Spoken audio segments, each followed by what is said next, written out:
Whoops, we're back. And we are going to start our final interview of the whole show. And I would like to welcome to the stage Dr. Benjamin Edmonson. Dr. Edmonson, please join us.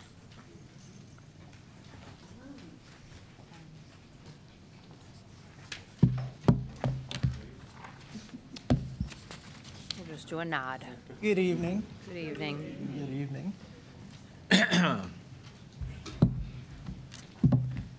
Welcome and thank you for being with us this evening.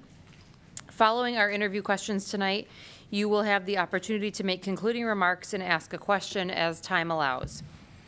We've had the opportunity to review your resume. Please tell us how your background and experiences make you a good fit to be our next superintendent. Well, hello, Lansing. And again, thank you for this dream opportunity. I'll start there. My first marriage to the Board of Education of Ypsilanti Community Schools ended in an amicable split. Much was learned, certainly. But in courting a new mate, there is a often mutual complementary set of skills and offerings for which one is looking. In Lansing Public Schools, I seek innovation in educational options and familiarity. I have familiarity with the new tech, Spanish immersion, middle college, IB programs, STEAM, well, STEM, not STEAM. STEM, not STEAM.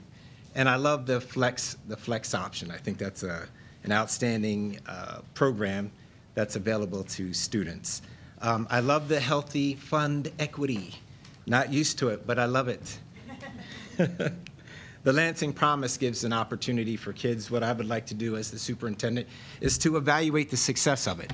Are we maximizing the amount of kids that are taking advantage of the Lansing Promise? I love the opportunity to lead an urban district. Part of my background is I attended the AASA Urban Superintendency that was 8 months long, where I would fly to DC once a month for a weekend, being trained by urban superintendents. But at the time, I was a superintendent, and I felt that it was just as important for me to attend that, because you can't ever think that you're so good that you don't need to improve. So I attended that as well. I love the size of the district, roughly 11,000 kids. My former district was 4,000, so the next usual step is to jump up 2 or 3 times your former district's size. School-based health centers, I'm very familiar with those. In Ypsilanti, we partnered with the University of Michigan's RAS, Regional Alliance for Healthy Schools. There's some other things, but I don't want to be too long-winded. So when you're courting, you know that you have some things to offer too. So I'd like to share what I would like to offer the Lansing schools. First, my experience. I have a wide range of experience, so I would certainly offer that to you. Leadership as a superintendent. Most of what I say today will be based on things that I've done as a superintendent. I don't need to go back necessarily when I was a teacher, but I do have a teaching background. But most of it was when I was a superintendent. Expertise, passion, and authenticity. You will see me be authentic as I can be. I've always been authentic, but it'll come out here, and you'll certainly see my passion. Talking a little bit about my background, I've spent 30 years working on the well-being of students. 25 years of that was students and staff as a teacher and a principal. But it wasn't until I became a superintendent that I realized that you have to take care of the well-being of your community. I didn't know that because as a principal, all I had was students and staff. Okay, so I really didn't understand the community piece, but now it's critical as the superintendent to advocate for your community as well. Positive well-being also leads to positive student outcomes. So that's how I've spent my last 30 years. This last year, I've spent 9 months. It's been great advocating for those with hidden and visible disabilities. I advocate at the local level. I advocate at the county level. I advocate at the state level. And recently, I just met with Debbie Stabenaz, one of her chief of staffs, on the same thing, because we are advocating for those who are not protected by the handicap symbol. Someone like me who has a hidden disability that you can't see right now, I have one. So I'm advocating at those levels for people that are like me and the other 10% of the population, so of the world. I don't know what that is. I don't know what the 10% number is. Advocacy, I shared that. I will be an advocate for all kids. I've always been an advocate for all kids, and that doesn't just mean a particular color. That's all means all. I'll give you an example of some advocacy work. I didn't know too much about the LGBTQ plus population, but I found myself putting up the transgender flag for our school district because it was the right thing to do. I don't believe in bringing my personal opinions to the table. I don't think there's really time for that. All means all. And one of the things I did for those students is, because I didn't have a great comfort level, we went out to eat so that we could discuss. And I shared as the superintendent that I was not really exposed to students who are LGBTQ plus. So just want to share that with you too. Scholarship, I've devoted my life to scholarship. Most recently with, I can talk about the 30 years plus, or 30 years of my career, but I will share that in Ypsilanti we were able to get off the Urban Pathways, which is a program, and it's a collaboration with Eastern Michigan University for those students that are looking to be teachers. EMU would fully fund them, and my responsibility then was, once they finished, was to bring them back into our community so that we didn't have brain drain. Also, we have the Wolverine Pathways, which was for our students, a 7th grade cohort and an 11th grade cohort with the University of Michigan, because Ypsilanti Community Schools was not sending students to the University of Michigan. We were looking at sending students, most of them went to most of them went to a community college, if college at all. So we worked with Wolverine Pathways at University of Michigan to bring that program, which had kids come every week for 52 weeks to be trained and be a cohort at the University of Michigan, so that when they applied, if they get in, then they get a full ride. And the last thing I would say is partnerships. Schools alone can't fill the void. The schools alone can't do everything. You have to reach out to your community and establish partnerships. In Lansing, so Ypsi was much smaller, about 20,000 people, but I was able, with my team, to create some rich partnerships that had great impact on students. You can't do it by yourself. With this background, I'll give you some attributes, and then I'll be finished with that. So I offer you presence. I will give you my presence and precision. Everywhere that I go, I understand that I'm the superintendent. It is my responsibility to be the face of this community. That's my responsibility, and I take that seriously. When I say present, that means you're present. You come outside the office and you visit people in the community. You have to become real, and I will become real as the superintendent. It's not me being somewhere in some office and nobody has access to me. People will have access to me, and that's what I mean by presence. Truth and transparency. No need to lie. There's no need for me to ever lie. I just give you the truth, and I'm transparent. People appreciate that. Your community will value you much better when they know that you are telling them the truth and you're transparent with information. Support and services.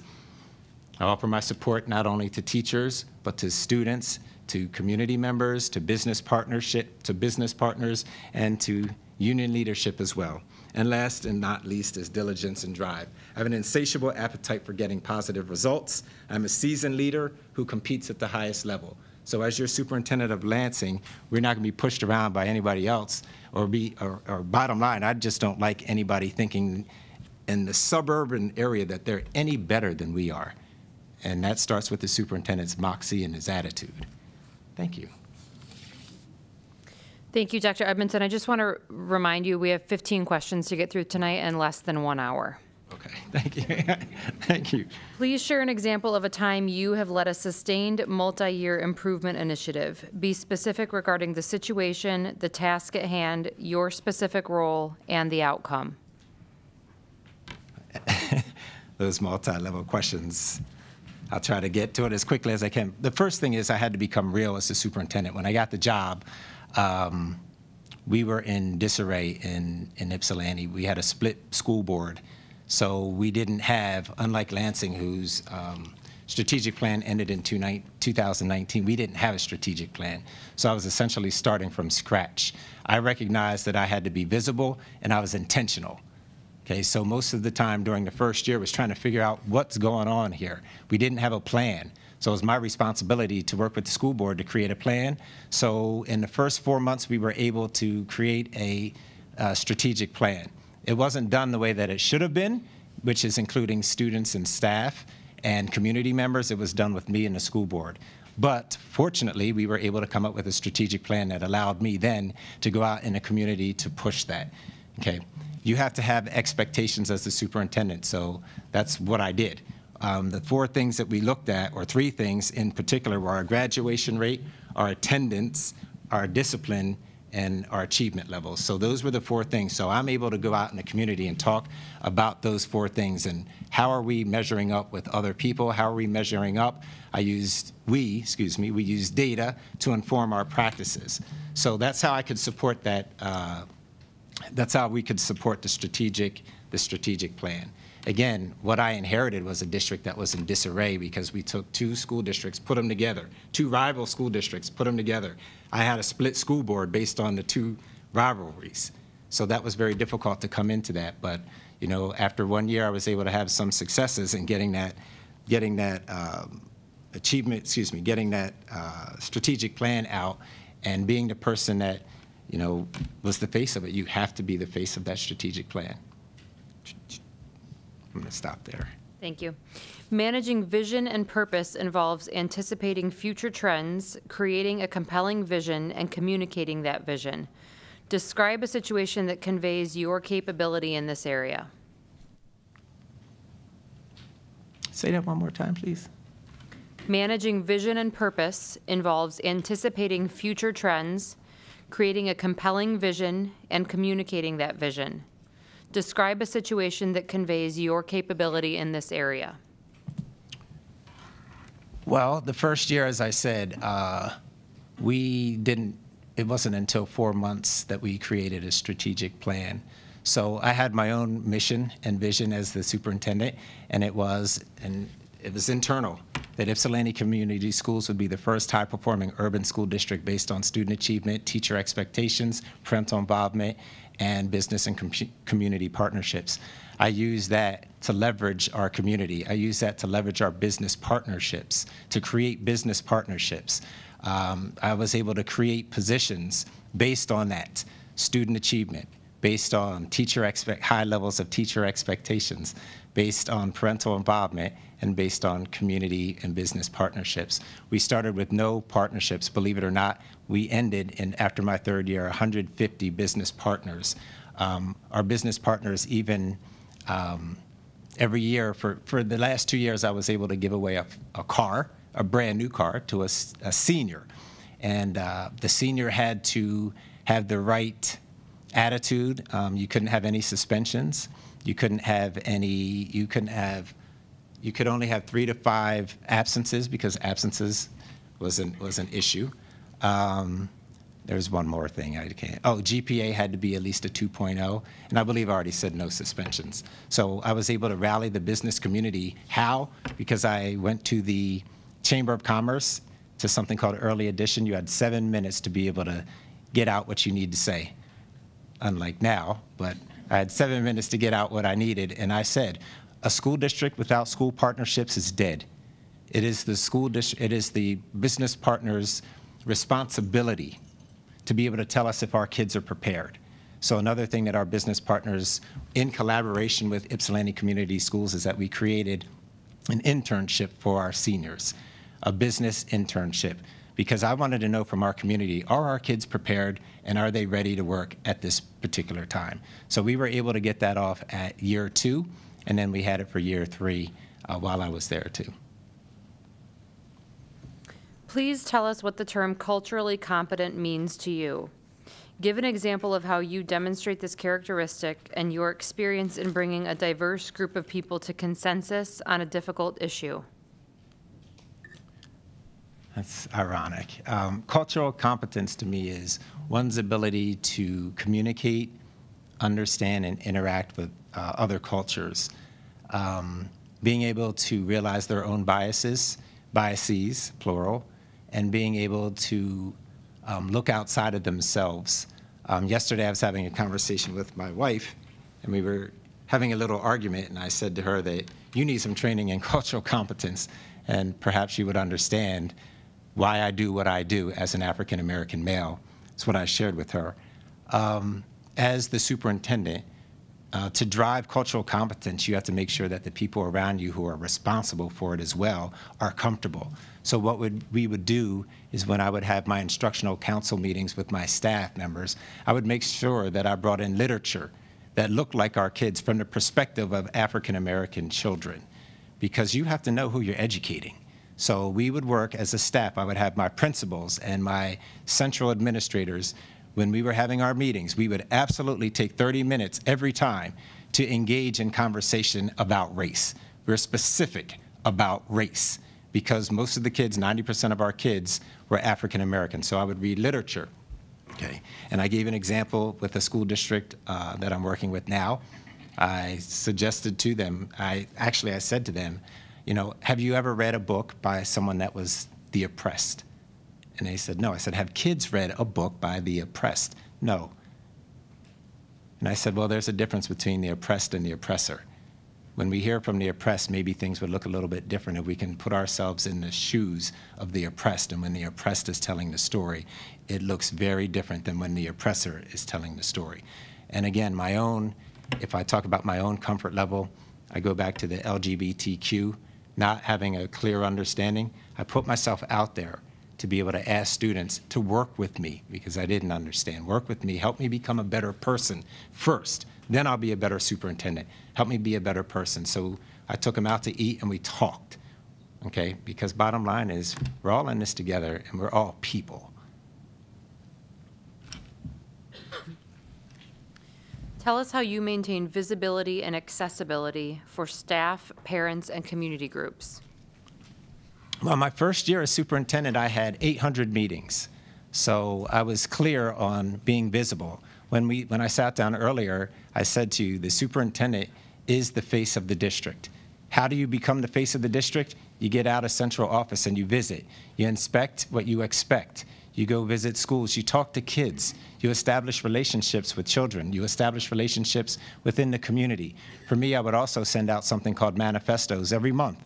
Sounds odd, the name. I get it, but that's what it was called. I would send it out each month to people to parents in our community, to people in our community who don't have kids, because they need to know what's going on. I've always said, superintendents single-handedly can make decisions that impact community and house value, property value. So you need to know what's going on in the school. So I took every attempt to make certain that I was explaining to people what decisions were made at this level. Your community, whether they send kids here or not, they're taxpayers. They need to find out what's going on. So with visibility, when I say 800 meetings, I mean it. I was out in the community being a champion for our district. You have to be the superintendent's job with the school board, really, and the staff is to be a champion for your district. You've got to get out there and you've got to sell sell in this case, who I'm representing. So I love that aspect. It was actually 1,200 hours, and it was 800 meetings. But the bottom line is when you say you have an open door, you let people come in and you talk to them. I visited families. I had lunch and dinner with families. You have to be accessible to everyone. Often we learn from successfully facing challenges or experiencing mistakes or failures. Please share a time when this was the case for you. What did you learn from the experience, and how did you apply what you learned?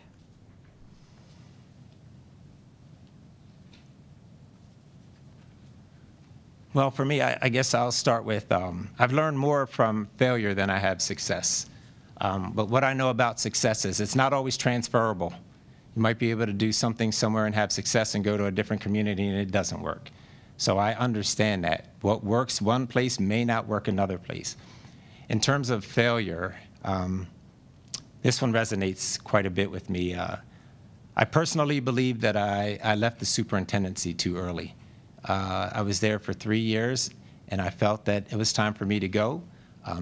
Great things were happening in our district, but the fact that I left, I had a student that begged me to stay. And that's about having relationships with kids. I cried at the table. I cried at the board table when the student asked me to stay, and I still left. And I live close to the community, and I get to see what's going on now in the community, and I realized I left too early.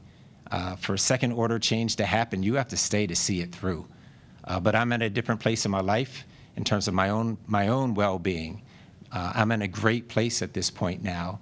Not necessarily 3 years ago. There was a lot going on where I felt that it was in my best interest to step down. My well-being, I felt, was compromised, and you can't be effective if your own well-being is compromised. But that one move, I felt, in the grand scheme of things, it set the district back. Had I stayed longer, I'm certain that some of the things that we implemented would continue to be successful at this point. So I wrestle with that, and now here I am trying to get another opportunity with you understanding that my commitment is long-term. I plan to stay.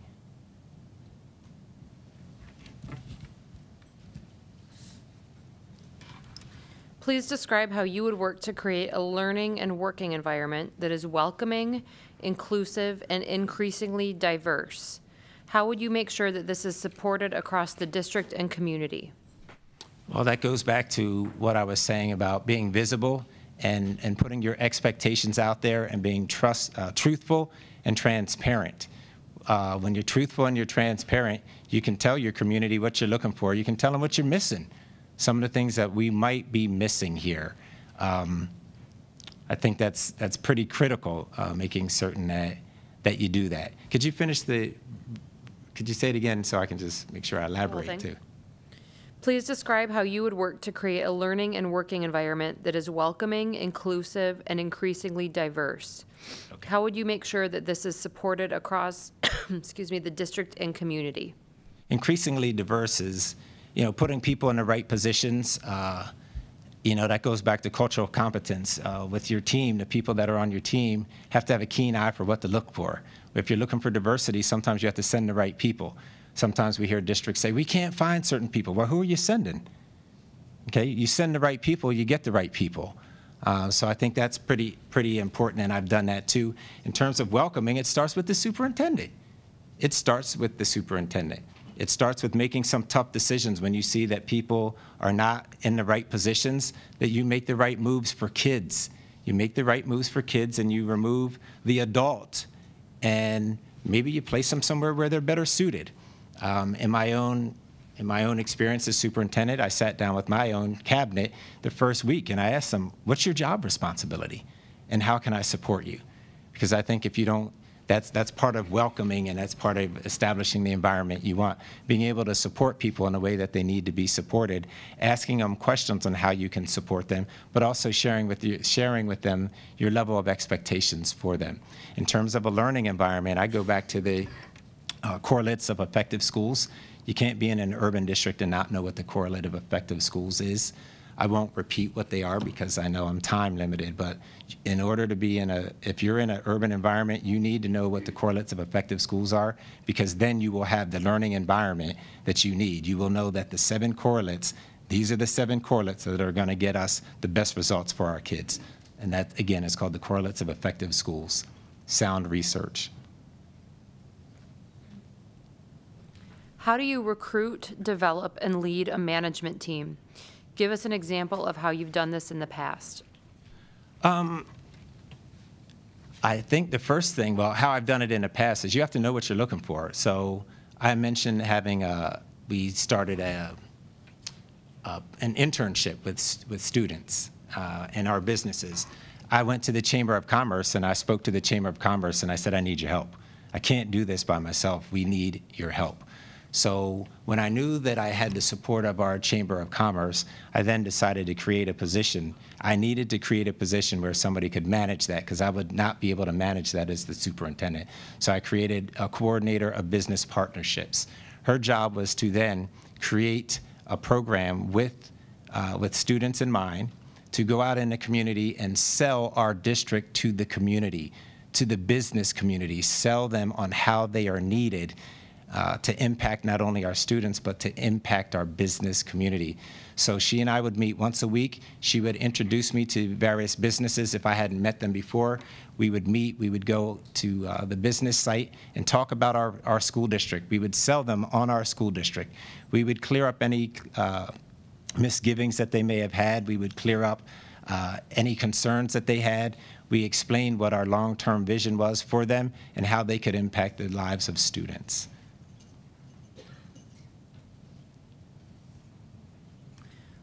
Describe how you go about engaging and affirming staff members.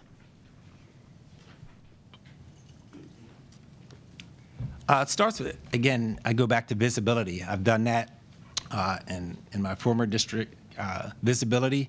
I would visit classrooms.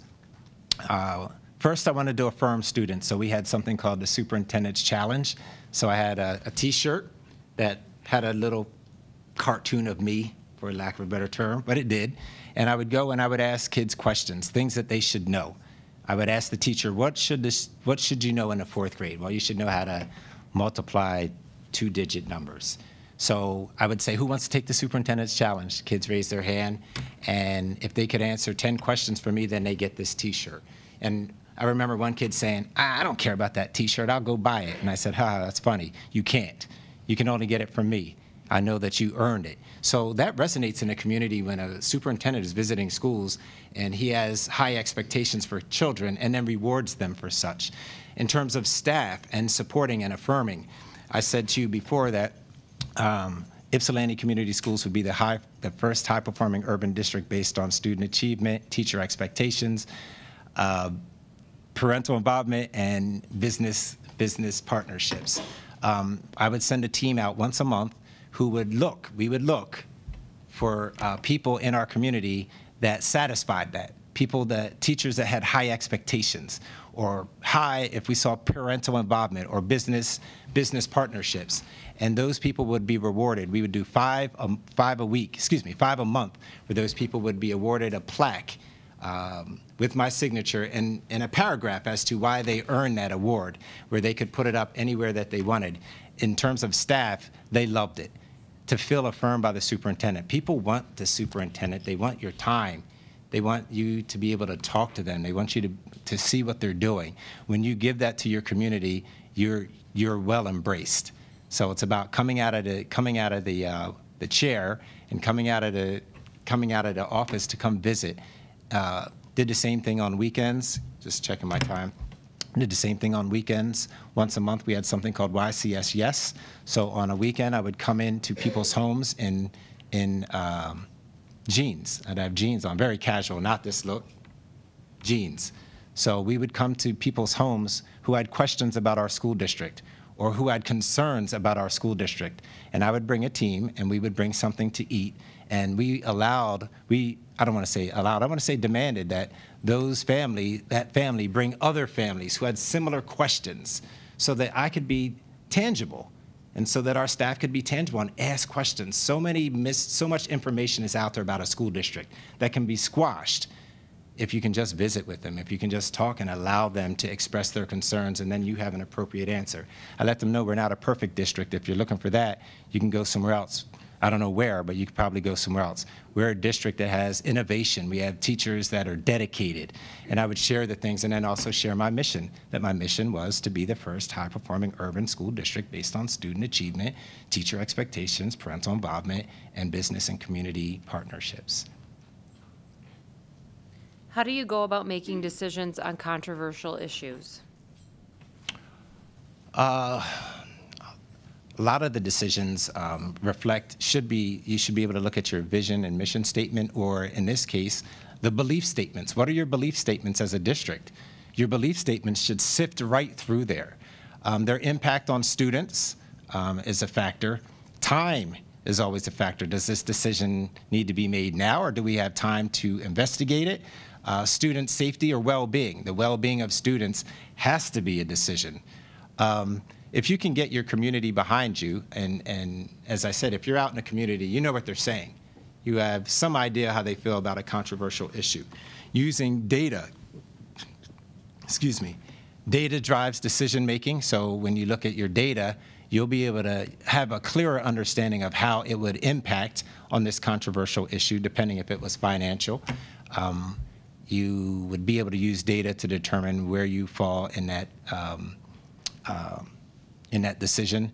I would certainly say, because I've had experience, you need to know where your board stands on that controversial issue.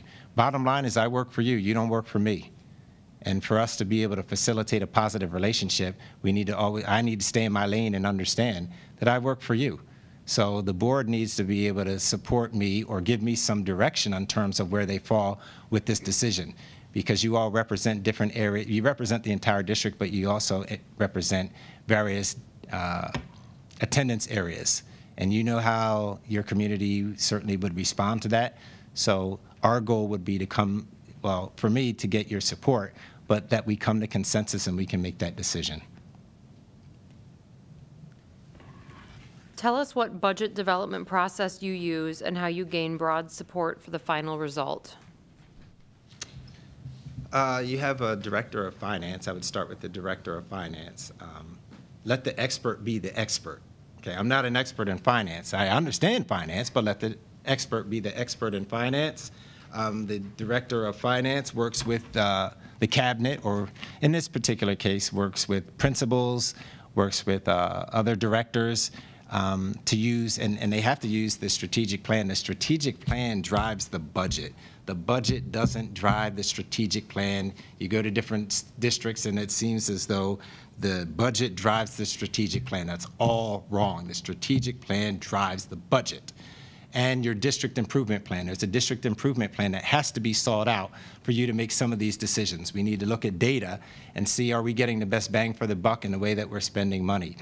Then the director of finance and that committee is able to bring that to the superintendent and the superintendent's cabinet, who will look it over and make some tough decisions based on what they see, based on student data, based on the strategic plan, based on the district improvement plans. Then that committee, once we approve that, it goes back to the director of finance, who meets with the board as a finance committee. Once in this case as superintendent, once we have come to a belief that we have the right budget, we give it to the finance committee, who shares it with you and the finance committee, and you all work some things out, get it back to the superintendent, and then the superintendent will then present it. Either we present it to the school board, or we go back and we still have to make some changes based on the board's finance subcommittee. What does an effective relationship between the board and superintendent look like, and how do you cultivate such a relationship? Well, based on my former marriage, I don't know what that looks like. Based on that, I have ideas on what one could look like, but I didn't have it. And I worked really hard to get it. I worked really hard. I think it's important for us to be able to sit down and you to get to know me as a person, and me to get to know you as a person. Honor the time commitment. If we say that we're going to meet, it's important that we meet. We have to meet. There are no secrets. There shouldn't be any secrets. There should be a time for team building. I did one team building, and then we tried the next year. I brought it up the next year. They didn't want to do it. You have to have team building. You have to build morale. Take opportunities to be together in the community. That's very important. Visibility together. Show the community that we like each other. It's important, okay, because they're watching. They're seeing what we're doing. I would love to be able to have two-on-one meetings. They don't always have to be one-on-one. Sometimes it's nice to have two-on-one, two board members and myself, having good conversation, talking about the agenda, talking about the school district, where we are, having an opportunity to engage with one another in civil conversation outside of the school board, doing things together in the community, like going to an Ohio State game versus someone else, Michigan State, I guess, Michigan State or somebody, but doing things outside the community, doing things inside the community, doing things together. No surprises. Every week I would send the school board a missive that had what we were doing. I had all of my cabinet members report and give the board information on what we're working on, so that you're never surprised. I don't like surprises at the board table. Board members don't like surprises either. Keeping them in the loop, staying ahead of things. If you hear things in the community, I think it's fair to share them with me first before you go somewhere else. Honor the role before you visit schools. Please let me know so that I can contact the appropriate principal. Of course you belong in there, but there's this feeling when you come from people that are principals and teachers that you're snooping. It's not your fault. It just tends to be that way. That's not the case. Walking to schools together, inspecting what we expect. We have to do that together, inspect what we expect. We have belief statements. We need to make sure that when we go to schools, we see them in practice. We have a mission statement. We need to make certain that we see it in practice. And we have a vision statement. We need to make sure that we see it in practice. Anything that you see that's not aligning with those need to be directed to the superintendent, and then I will direct them to the cabinet and give you an appropriate response back. Ideally, that's what I'd like. And I'd like the board's support and the board to generally like who I am. Tell us about your experience in the development and implementation of one specific program change or initiative. What processes did you use and how did you involve others? So, program change. I'm going to talk about, I'm going to talk about, I have a couple of things, but let me talk about the car giveaway, because that was interesting. I had the support of a business community, and I wanted them to understand what our community needed, what our students needed. I said, when I approached this board, I told you graduation, I told you about attendance, discipline. I wanted to make sure that we acknowledge and reward kids for doing what they're supposed to be doing. Okay, I wanted to acknowledge kids for reaching the level of expectation that we have for them. It's not enough just to say, congratulations, you did it. Okay, we need to give them something if we can, if we're able to. The business community should support me as the superintendent and the board on delivering on that. Now, clearly, there's opportunities to provide scholarships, but understand the community. A car changes lives in particular communities. So my first year, I had somebody, a car dealer, tell me, you're never going to get that off the ground. Now, one thing you need to know about me, super competitive. Not against anybody else, but I'm competitive with myself. I ask myself, can it be? And I try to deliver on it. So it's not competing against another superintendent. It's raising the level of expectation for myself to say, can it be done? What we did was got somebody that believed in the school district, and I asked for $20,000. Maybe that was too little. I asked for $20,000 so that we could purchase a car, and there had to be criteria for winning the car. Okay, so what was the criteria? I think I said it before. 2.0, the first year was a 2.0. Okay. No suspensions. That sounds crazy, but I have to tell kids, you're not supposed to get suspended, okay? It's amazing because some kids feel that that's okay. And even with my own kids, I'm like, I've never been suspended. They're looking at me like, really? Yeah, you're not supposed to. So we looked at attendance, okay, and that goes with suspension. So no suspensions. Attendance, we allowed for 5 days because in any business, I would say, you know, generally speaking, you might have 5 days that you miss. So I wanted it to align with what happens in the real world, okay? And then I also wanted to make certain that you did volunteer hours outside your inside. I keep saying outside the community, outside the school. You had to do 10 hours of community service. So the first year, we had 16 kids that met that criteria, and for graduation, we randomly pulled out somebody's student number that met that, and they won a brand new car. The car, we gave them a car. We paid for their insurance for the year, and we also paid for driver's education, okay? Because you can't just give a car and then they can't afford everything else. That was life-changing. Second year we did it, or in my second year we did it, we raised the GPA to a 2.5. We had 14 kids, and we were able, how we did it was, we had all the kids in a chair. They all had an envelope. There was an envelope that we pulled out. If your number was called, you're knocked out. But we gave you a $100 gift card because our businesses started believing in this, that it's a game changer for some families. So we were able to do that. How did I do it? I worked with my staff, and I worked with community members. I worked with business community, and we didn't work with students. Okay, that might be something that we would do differently. We didn't work with students. And then we worked with, when I say staff, we worked with principals too to say, what can we do? So we worked together to come up with the criteria. It wasn't my criteria, but it was based on the mission. okay, which I said before and I don't need to say again. It aligned with our mission. So we're very pleased about that.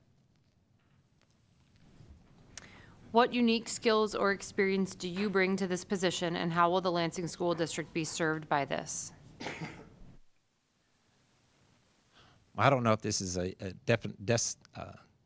unique skill, but experience. I bring experience.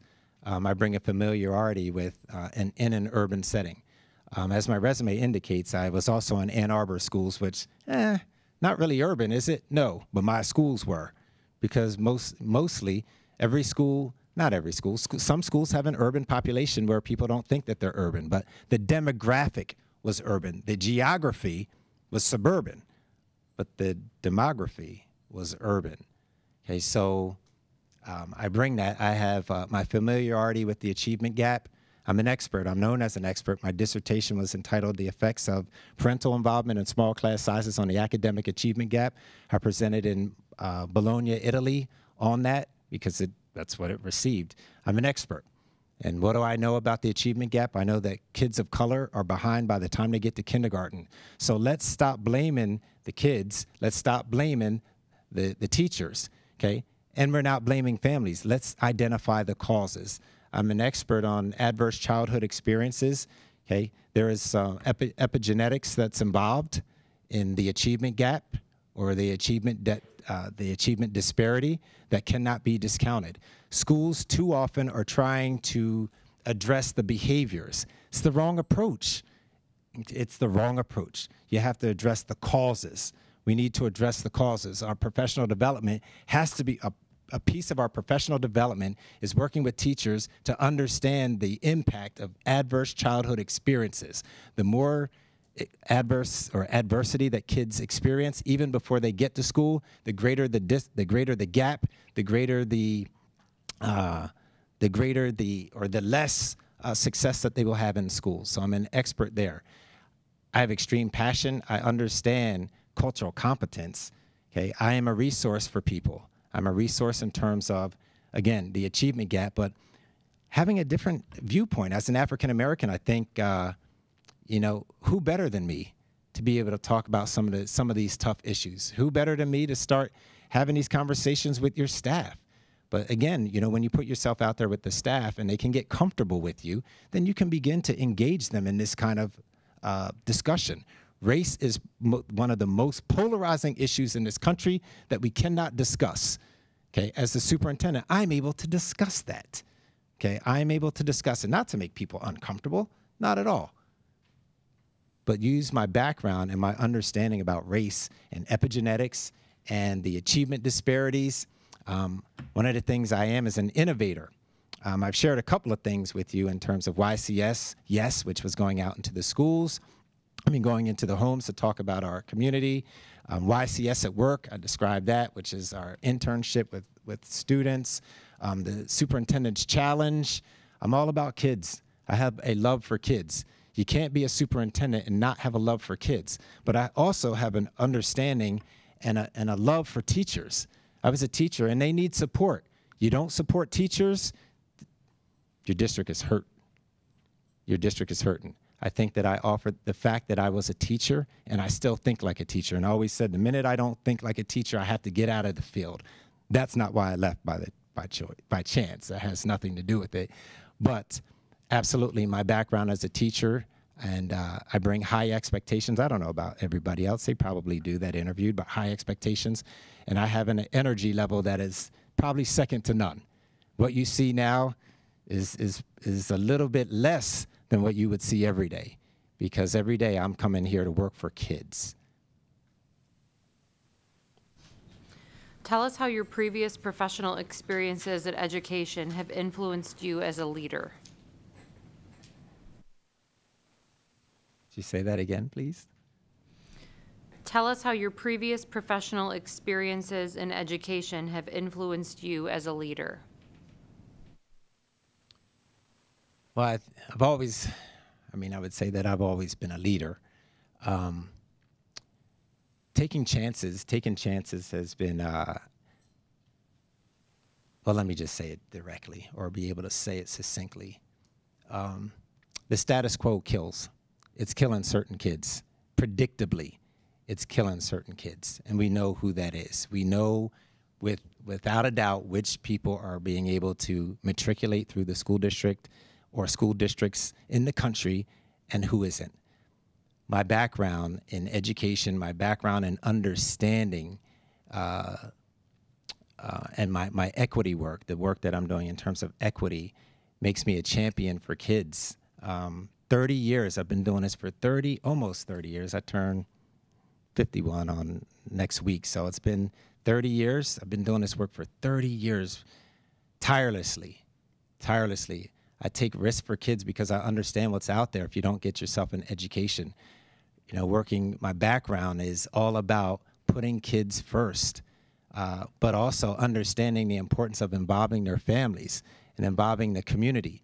That's what I bring. That's my background in essence. You know, taking care of well-being, addressing the well-being of not only students, addressing the well-being of your staff.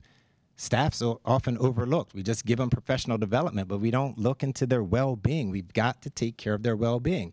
That's what I've done in the last year, is the well-being for those who have hidden disabilities and those with visible disabilities. Previous to that, the well-being of the community. You have to understand the pulse of your community. As a superintendent, I understand the pulse of a community because I'm going to be out there. Okay, I understand looking at data and seeing who's succeeding and who's not succeeding, and be able to come to the board table and say, we can't forget about those who aren't succeeding. That's equity work. So I understand that's what I'm bringing. I'm bringing equity work. I'm bringing the ability to talk about race and gender and class and sexual orientation. I'm comfortable with who I am, and my responsibility as the superintendent is to make certain that all means all. We appreciate your interest in becoming our next superintendent. Do you have any questions for us? I do, and I just have one question. I think it's poignant to me. Again, I wouldn't ask this question if I didn't have the experience. I was thinking about how to address, how would I address this question? And then I thought to myself, before I was a superintendent, I would have never asked you the question because I wouldn't know the question to ask. But my question is, how will you support me as a superintendent? So that's what I'd like to know, because that's about my well-being. How would you be able to support me in this role?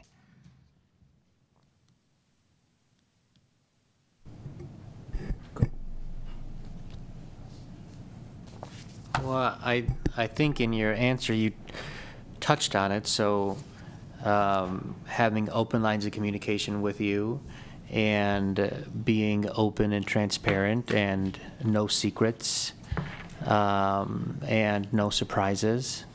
I mean, those are all solid themes that go a long way to fostering a relationship. From my perspective, we're going to hire somebody who we as a collective trust, that is capable of doing an outstanding job. And so it sounds like maybe in your past experience you haven't had the best support from a school board, but the person that we hire, I expect we're going to be enthusiastic about doing everything we can to support that individual. Thank you, Doc. I would also offer being a conduit to the rest of the community. Obviously, if you were to be hired coming in as an outsider, you would need some of those introductions and some pointers on places that you should be and conversations that you need to have. And so I see part of our roles is facilitating those conversations. Doc. Thank you. I think that you said very good things about how you want to meet with the board and 1-to-1 or 2-to-1. It had to be the team. We are 10 people.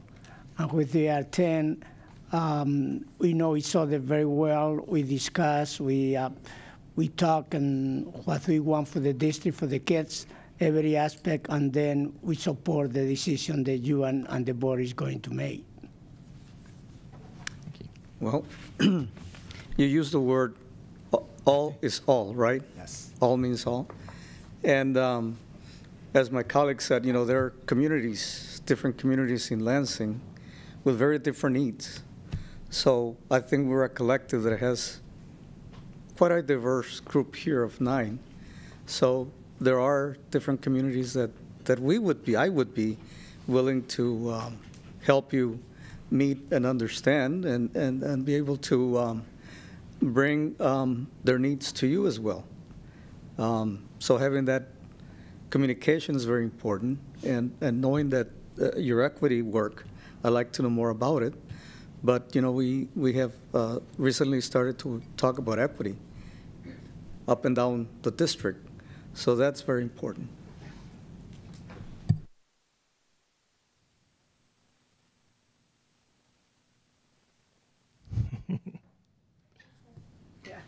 What's that?